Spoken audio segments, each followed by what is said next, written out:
Hi, sixth grade. Welcome to week 2 of distance learning. Today is the main lesson of the week. We have a short week, B week for us, A week for us will be Tuesday and Thursday. So I'm going to go ahead and do this lesson. It is a little longer than the ones that you've had in the past, so just bear with me. And remember, if you're confused, come back to the screencastify and fast forward to the part that you need, okay? I'm going to toggle back and forth between two slides, so just be patient while I go back and forth so that you understand. So today's lesson, this week, we're going to be working on parts of poetry, and you're going to do a whole bunch of things with poetry this week. So I know that this screencastify will be pretty helpful to you. First, I want to talk about the word prose. Okay, now prose is the opposite of poetry, but you need to know what that word means. So I wanted to put that as slide number 1. Prose is the typical writing that you have probably had your whole entire career, right? It's paragraphs, sentences, correct punctuation, all the things that we tell you, periods, capital letters, all of those things is prose. Poetry is almost the opposite of that. Poetry is the written form of language where a writer will express their thoughts and ideas using their imagination. And because the imagination piece is there, you don't have to follow the typical laws of conventions and grammar. It comes in various forms. You have done them, all right? I know that in elementary school you did something called an acrostic and a name poem, and you've done a diamante, and you've done all of these things. The ones we're going to focus on mostly are free form. But I want to give you some tips and hints to help you understand how to analyze poetry. So I'm going to move off of this Prezi and move into this slide, because what I want to talk about first is the speaker of the poem. All right, so let me go ahead and move to that slide here. All right, so first of all, let's talk about the speaker. The speaker is, or another fancy word for that, is to identify the narrator or the speaker of the poem. First clue, here are your ELA tips of the week, is that the speaker of the poem is not always the poet. So here's where we get into the pieces where it's confusing. It's like, okay, obviously the writer is the narrator. No, not always. And the quicker you recognize who the narrator and the speaker is, the faster it will help you understand the context of the poem. So if I wrote a poem about building a web and catching my prey and using my teeth to suck the guts, well, who's the narrator or the speaker of that poem, right? Give you a minute to think about that. Spider. It's a spider that's the speaker. Do you think the spider wrote that poem? No, a human wrote that poem, but they're speaking from the spider's perspective. So the spider is the speaker. This is going to help you understand what the context of the poem is. Also, you can ask yourself a couple of questions to help you understand who the speaker is. Who's telling the events of the poem? How do you know? That's where we talk about evidence in text, okay? The third thing, and this is where we get really complicated, is the poet wants the speaker to sometimes be you, sometimes be me, all right? And in that, they are being really broad, and you have to do a lot of inference to determine that. So it could be as the speaker of the poem could be an animal, could be a thing, it could be a chair, it could be you, it could be me. Could it be the writer of the poem? Yes, it could simply just be that. All right, I'm going to move back to my Prezi. And let's keep moving forward, because the next thing I want to do is I want to talk to you about the academic terms called lines, stanzas, and refrains. Okay, we're going to be in that poem this week, so I'm skipping it real fast. All right, so lines, to me, the way that I would analogize that is lines are like sentences. Okay, again, you don't have to follow grammar rules, but the lines are in their separate spaces, right? The lines together make a stanza. So I like to say lines are like sentences and stanzas are like paragraphs. And the word refrain, you probably know it as chorus.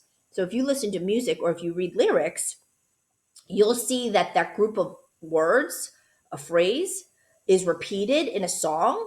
Okay, like it's usually like the title of the song. That's called the chorus, but it's also called the refrain. So when poets like to repeat a familiar pattern of things, that would be the refrain. Okay, not repetition, but when you repeat, like a chorus. All right.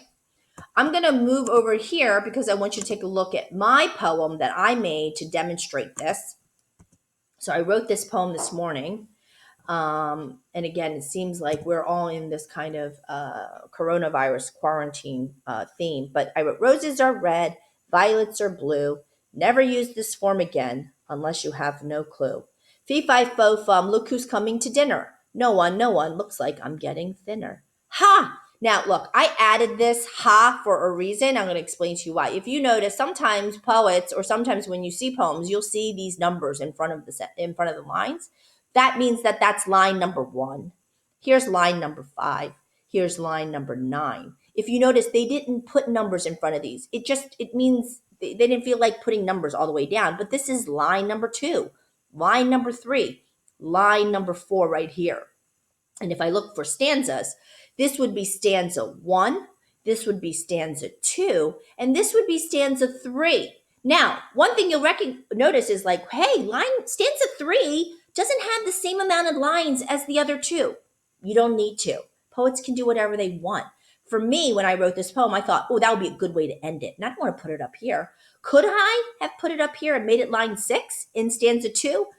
Absolutely. Okay, so it's completely up to the poet on how they want that message delivered. But you'll see, yeah, these have no numbers in front of it, but they still have a line. Okay. All right, let's move back to this Prezi, and we'll move on to the next one, to the next idea. The next idea is rhyming scheme, and meter. Okay, meter is really easy. It's just kind of like the rhythm. All right, sometimes there might be a pattern like syllables or beats, right? That's called meter. Songs are great with this because usually they're putting their lyrics to musical notes, so they have to have some kind of meter for it to fit, or you're going to say a word really kind of funny. So that's what meter is. Talk about rhyming. You know what rhyming patterns are. Actually, my first grader's doing rhyming pattern for her distance learning. They give them a word and they have to come up with rhyming words, right? And then there's something called rhyming scheme. And rhyming scheme is when there may be a pattern of rhyming and that we delineate that with letters of the alphabet. So I'm going to give you an example of a rhyming scheme. Sometimes they call it a rhyming pattern. If you read this poem, I come from haunts of coots and hern, I make a sudden sally and sparkle out among the fern to bicker down a valley. You can see that these two words here, they rhyme. So I gave them the A letter.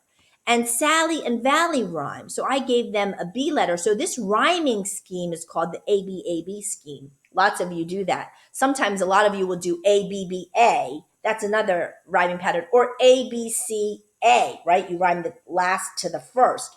Those are very common rhyming schemes, okay? I'm going to go ahead and move over to my slideshow here so that you can see the next slide, which is the rhyming patterns line. So what I did was I went to show you the rhyming pattern.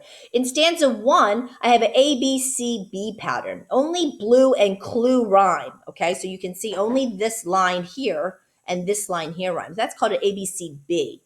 And then it's the same pattern down here, but I'm going to give it a different letter because dinner doesn't rhyme with blue. So I can't put the B letter there. So this would be a D, E, F, E. Even though it follows the same pattern, these words do not rhyme with these words up here. So again, you would delineate it with a different letter. Okay? Going back to our Prezi, and we're moving forward. Okay, we're getting this lesson done, everybody. All right, so we're going to talk about alliteration. I'm not spending a ton of time on this. You know, alliteration is when several words begin with the same sound that are close together. That's called alliteration. Alliteration can happen with two words. Doesn't have. Oh, let me get that. Two words doesn't have to happen with like a tongue twister. Sally sold seashells down by the seashore. Doesn't have to be that long. It can be, and it can also have the same sound but not the same letter. Like in night and night. The night was fighting at nighttime, or the knife at night stabbed me in the toe. I'm just coming up with this stuff. Okay, so it doesn't have to have the same letter, it can have the same sound. All right, moving forward. Repetition is one that poets commonly use. All right, they use this technique all the time, especially if they want to get a point across. So if you see the same words or words used more than once in a poem, that's called repetition. All right, and poets use this technique to get the point across. You can see here, men may, men may. Obviously, this poem is about what men will do. All right, so you're going to see that common repetition. My children are coming to get a snack in the kitchen. All right. The next one is called consonants, and consonant is the repetition of sounds in words that are close together. They may include the same beginning or the same ending sounds. Doesn't mean that it's an alliteration, but it's kind of that. So I'm going to show you this quick little video on consonants and alliteration. All right. It's a little long, so if you want to like fast forward through this, you're more than welcome to.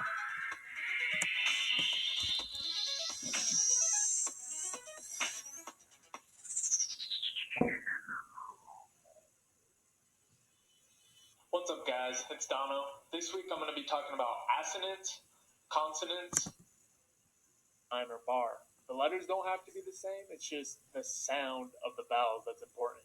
So there's not really a whole lot to explain. I just prepared a couple examples so you guys can kind of see it in action and maybe get a feel for what it actually is. So for the first example, we have twilight meets twice at night. So if you look and you listen to it, you got that same I sound. Let's go to example 2. Clout.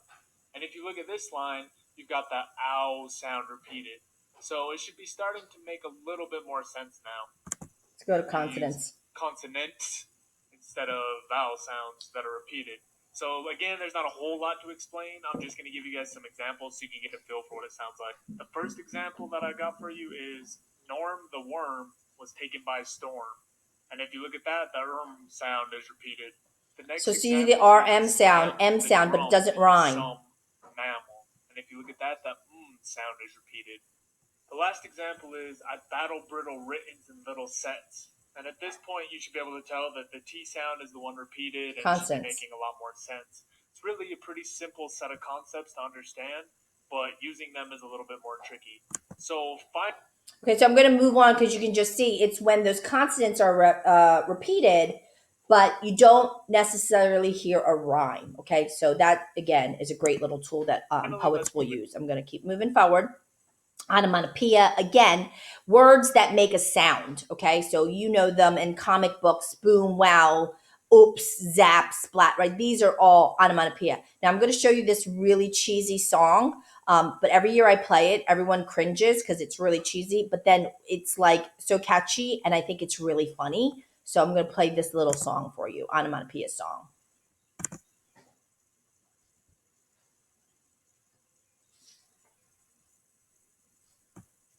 Okay.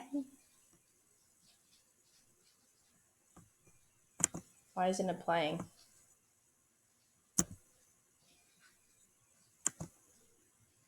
Oh, brother.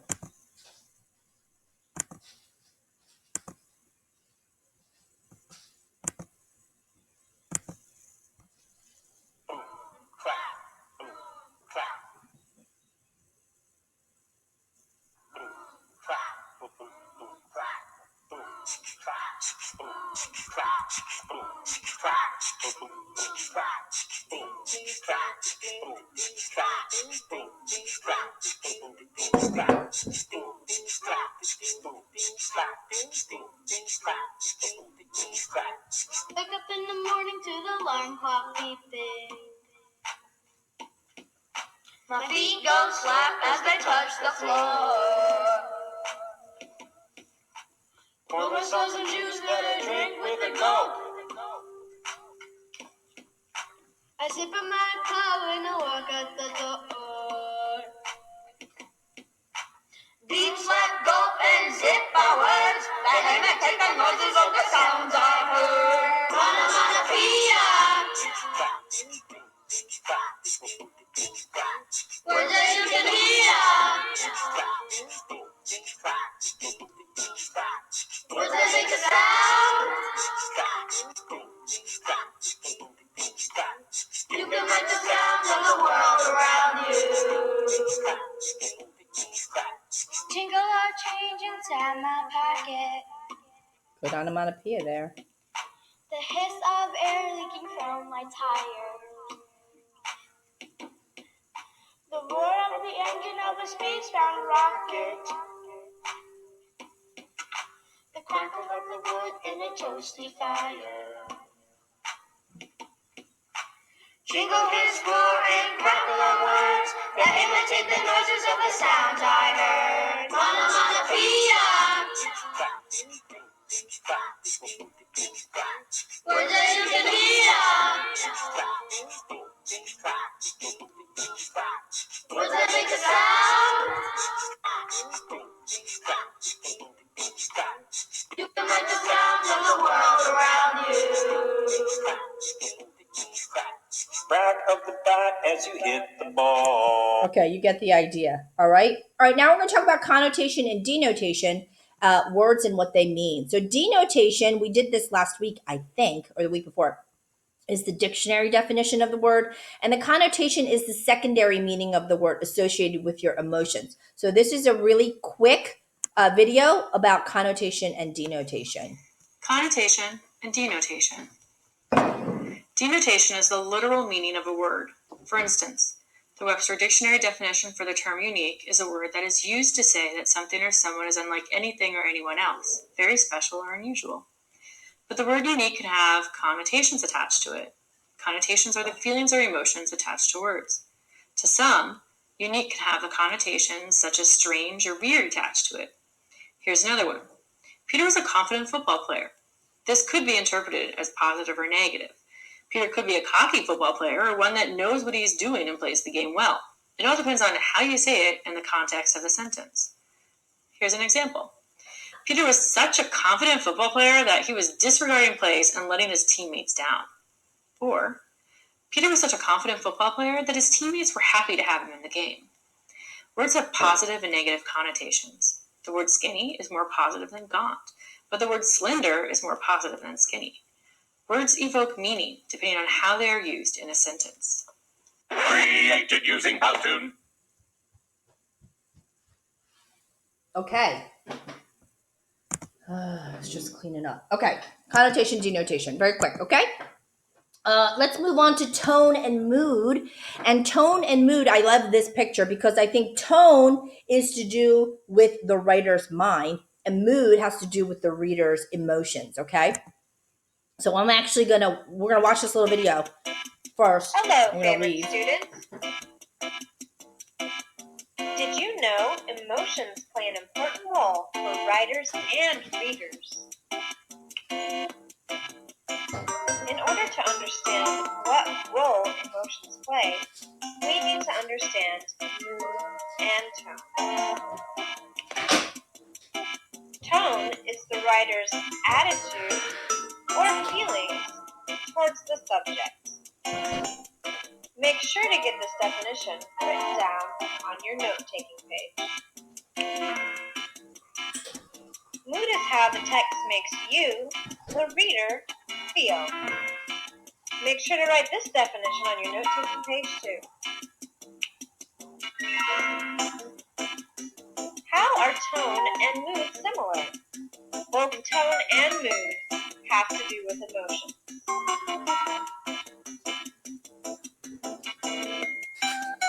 How are tone and mood different?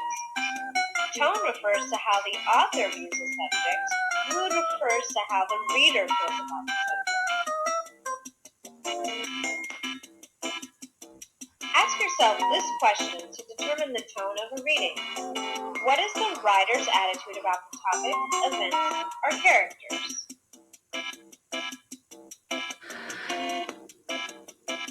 Ask yourself this question to determine the mood of a reading. How does the reader feel about the topics, characters, or events?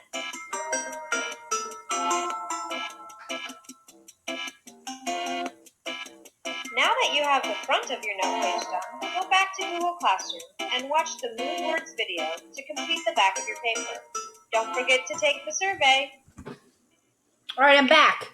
Okay, let's move on. I want to show you actually, I'm going to take you to my slideshow again, because I want you to see the next slide, which is about tone and mood. I'm going to present it so it's a little bit bigger. So here's the thing about tone and mood is that the tone is set by the author's attitude, okay, that can be implied towards the subject. The tone is mainly created by the detail. It's the words, the vocabulary that the author uses. So here are some words. Maybe the author used sympathetic, sarcastic, ironic, solemn, vindictive, intense. These were the author's tones. The mood really is what you got from it, okay? How did it make me feel? All right. So then you have to draw a conclusion about the topic. So again, the author, things I get from the author are the tone, and the things I get from myself are the mood. Okay. So you're going to make an inference about the tone, but you're going to draw a conclusion about the mood. All right. So that's what the difference between tone and mood are. The last thing I want to go over with you is called personification. And even though you know that, I'm going to go very quickly. Personification is the process of giving objects or animals human like characteristics. For instance, look at this example here, Mr. Sun. Mr. Sun wakes up at dawn, puts his golden slippers on, climbs the summer sky at noon, trading places with the moon by Patrick Lewis, J. Patrick Lewis. The sun can't do any of these things. The sun doesn't have slippers. They would burn off if the sun had slippers on. So here you're making the sun into a person to so that you can understand what the sun is doing. All right. So that's just an example of personification. Okay, kids, I hope that you really enjoyed that lesson. We're going to embed the Prezi without me speaking so that you can go through it yourself. I'll embed this slideshow. And then, of course, the screencastify with me speaking. Good luck. And if you have any questions, make sure that you contact your teacher through Schoology. Okay, bye.